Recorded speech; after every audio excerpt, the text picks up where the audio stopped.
आप सभी को जय मसीह की गुड मॉर्निंग। सुबह के समय आप सभी का हम स्वागत करते हैं। अध्यायिक रूप से आज निर्गमन की किताब का आखिरी अध्याय, आखिरी कुछ पद हैं 34, 35, 36, 37, 38, 34 से लेकर के 38 पद तक 40 अध्याय के। तो अभी हम वहाँ का अध्ययन करेंगे और उसके बाद निचोड़, जो निर्गमन की पुस्तक का जो निचोड़ है उसके बाद देखेंगे कि ये क्यों हमको दिया गया। कि आखिरी में हम इसकी व्याख्या में हम देखेंगे थोड़ी सी बातें, लेकिन उससे पहले हम यहोवा का तेज जो है उसको देखेंगे, क्योंकि निवास स्थान तैयार हो गया, परमेश्वर के बताया अनुसार मूसा ने तैयार कर दिया। तो अब कुछ बातें हैं जो निवास स्थान के अंदर होने वाली है और जो हमारे जीवन में भी होनी चाहिए। चैनल को लाइक करें, सब्सक्राइब करें, शेयर करें ताकि बहुत देर लोगों तक पहुंच सके। चलिए, तब बादल मिलाप वाले तंबू पर छा गया और यहोवा का तेज निवास स्थान में भर गया। बोलिए आमीन। हमारे घरों में भी, हम अपने घरों को भी परमेश्वर के मंदिर बनाए, अपने हृदयों में भी परमेश्वर के मंदिर बनाए, तो यहोवा वहां निवास करेगा और जहां निवास करेगा वो तेज और ज्योति से भर जाएगा। आमीन। चलिए, यशायाह की किताब 6:4 वचनों को भी हम देखते चलेंगे।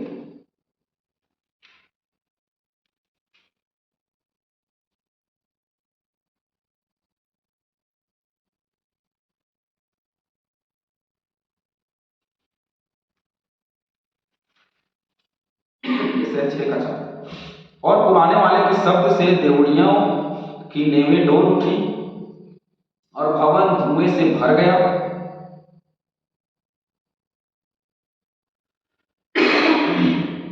सॉरी, थोड़ा सा तबीयत सही नहीं है। पुकारने वाले के शब्द से देवड़ियों की नेव हिल उठी और भवन धुएं से भर गया। देवड़ियां डोल उठती हैं जब वो आता है।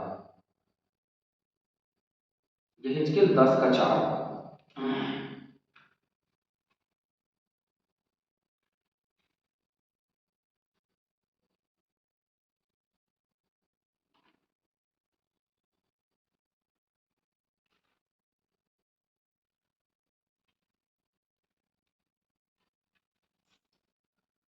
तब यहोवा का तेज करूबों के ऊपर से उठकर भवन की डेवड़ी पर आ गया और बादल भवन में भर गया और वह आंगन यहोवा के तेज से क्या हो गया?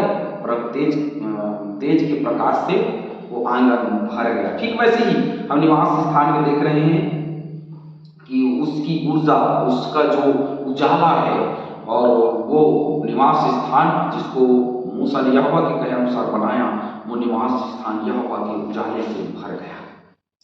35 वचन, और बादल मिलाप वाले तंबू पर ठहर गया और यहोवा का तेज निवास स्थान में भर गया, इस कारण मूसा उसमें प्रवेश ना कर सका। देखिए, अब मूसा यहाँ क्यों प्रवेश नहीं कर सका? कई लोग कहना कि भाई यहाँ क्यों मूसा प्रवेश नहीं कर सका? क्योंकि वहां प्रवेश करने के लिए किसको ठहराया था? याजक और महायाजक को ठहराया था। अब वो वहां नहीं जा सकता ना, क्योंकि अब उसके लिए याजक और महायाजक ठहरा दिए गए, तो वहां याजक और महायाजक ही जा सकते हैं, अब मूसा नहीं जा सकता। बहुत सिंपल सी बात है ना। तो निर्गमन की पुस्तक मिलाप वाले तंबू में यहोवा के तेज से भरे जाने के साथ समाप्त होती है। यह बात स्पष्ट है भैया। इस्राएलियों की सारी यात्रा में ऐसा होता था कि जब जब वह बादल निवास के ऊपर से उठ जाता तब तब वे कूच करते थे। तो जब तक उस निवास स्थान में वो बादल जब ठहरा रहता था तब तक वो लोग वहीं रुका करते थे, है ना, आगे नहीं बढ़ते थे। गिनती की किताब 9:17 से 23 और 10:13 गिनती की किताब को पढ़ेंगे तो आपको वहां पता चलेगा कि जब जब वो बादल निवास स्थान से हटता था तब तब इजराइली, देखिए सोचिए, इजराइली लोग कैसे सब सामानों को समेटते होंगे, वो तंबू को समेटते होंगे और जाते होंगे, फिर दूसरी जगह खड़ा करते होंगे। कितना मेहनत है ना, कितना मेहनत लगता रहा होगा। आज तो हमारे पास एक अच्छा ऐसा भवन है और वो भवन की भी जरूरत नहीं है, ये भवन है, इस भवन में वो राज्य करता है। सोचिए, और उसका तेज, उसका प्रकाश पवित्र आत्मा के रूप में हमारे जीवन में बड़े आसानी से आज कहते हैं ना, किसी चीज का मूल्य नहीं चुकाते तो उसकी मूल्यता को भी हम नहीं समझते। ये बात बिल्कुल सही है। यदि हम मूल्य चुकाते हैं तो उस बात को समझते हैं। और यदि वह न उठता तो जिस दिन तक वह न उठता था उस दिन तक वे कुछ नहीं करते थे। जब तक वो बादल उसमें से नहीं हटता था, वो रोशनी वो तेज उस स्थान से नहीं हटता था, तब तक वे वहीं ठहरे रहते थे। इजराइल के घराने की सारी यात्रा में दिन को तो यहोवा का बादल निवास पर और रात को उसी बादल में आग उन सबों को दिखाई दिया करती थी। दिन को भाई, अब रात को बादल तो नहीं दिखेगा ना, तो रात को रोशनी, तो आग ही रोशनी के रूप में दिखाई देगी, क्योंकि रोशनी उजाला है तो आग दिखाई दे रही है ताकि वो भरा हुआ दिखे, वो रोशनी और उजाला दिखे, है ना।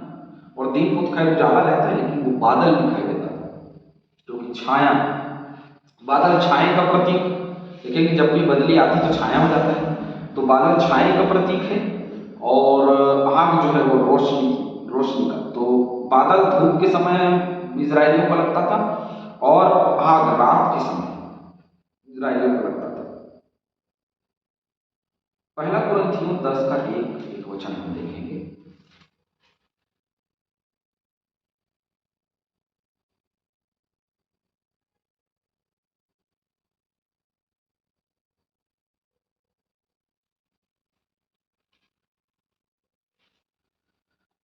हे भाइयों, मैं नहीं चाहता कि तुम इस बात से अज्ञात रहो कि हमारे सब बाप दादे बादल के नीचे थे और सब के सब समुद्र के बीच से पार हो गए और सब ने बादल में और समुद्र में मूसा का क्या लिया? बपतिस्मा लिया। तो इस प्रकार से भी हम देखते हैं कि यहोवा का तेज बादल के समान दिखाई दे रहा है और निवास स्थान में भर गया है। एक उदाहरण मैं आपको बता रहा हूं।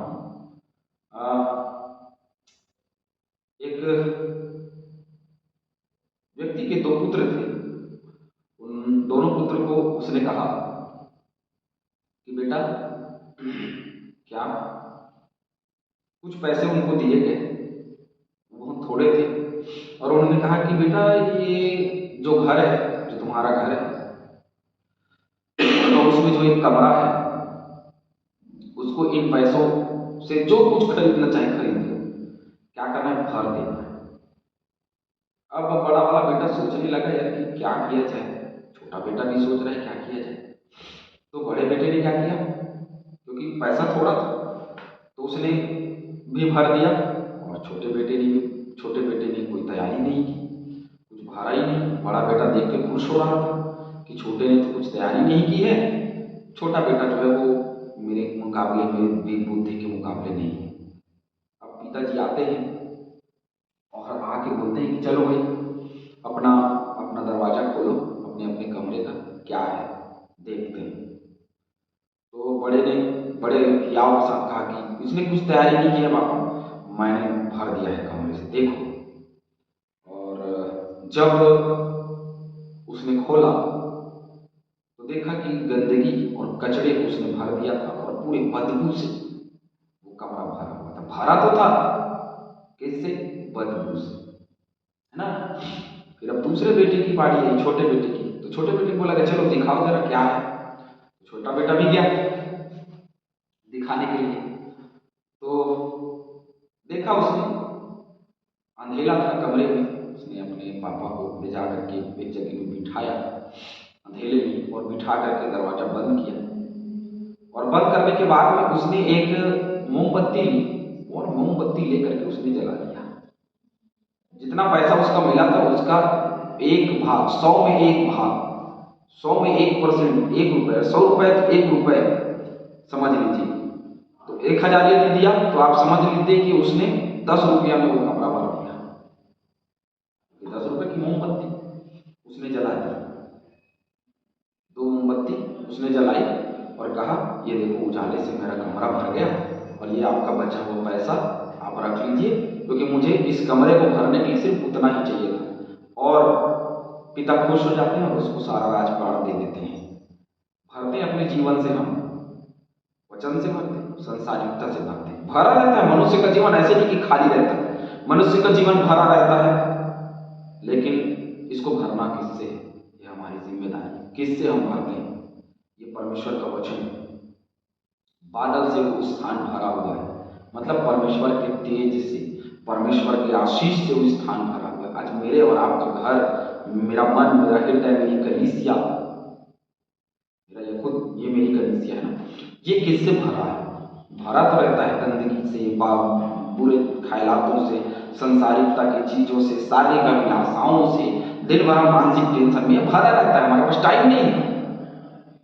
लेकिन वही परमेश्वर के वचन से, परमेश्वर की पवित्रता से, क्या इससे हमारा हृदय भरा हुआ है? ये हमारे ऊपर डिपेंड करता है कि हमने किससे अपने हृदयों को भरा है। चलिए कुछ बातें जो हम देखेंगे। तो निर्गमन की पुस्तक में मिलाप वाले तंबू के में यहोवा के तेज से भरे जाने के साथ में ये जो पुस्तक है निर्गमन की, ये समाप्त होती है। तो इसके पीछे कारण यह भी है कि मिलाप वाला तंबू जिसमें परमेश्वर यहोवा की उपस्थिति, जो कि उसने बनाई तो उपस्थिति दर्ज करानी थी। यह प्रगटीकरण यहोवा के अपने लोगों के मध्य सत्य कलीसिया के द्वारा वास करने का पूर्व प्रतिबंध था। पहला कुरिन्थियों 3:16 देख लेंगे, इफिसियों 2:18-27। यह परमेश्वर के भविष्य में अपने विश्वासयोग्य धर्मी जनों के साथ नए आकाश व नई पृथ्वी पर प्रकाशित वाक्य की स्थिति में लिखा है, प्रवास को भी पूर्व प्रतिबंध करती है। यहोवा का तेज का अर्थ कई बार महिमा के संदर्भ में भी होता है। परमेश्वर की महिमा के संदर्भ में भी हम यहोवा के तेज को देखते आए हैं। तो इस प्रकार से हमारी निर्गमन की किताब अध्याय वाइज आज समाप्त हो गई है। प्रभु आप सभी को आशीष दे। कल की क्लास में हम देखेंगे कि क्या निचोड़ इसकी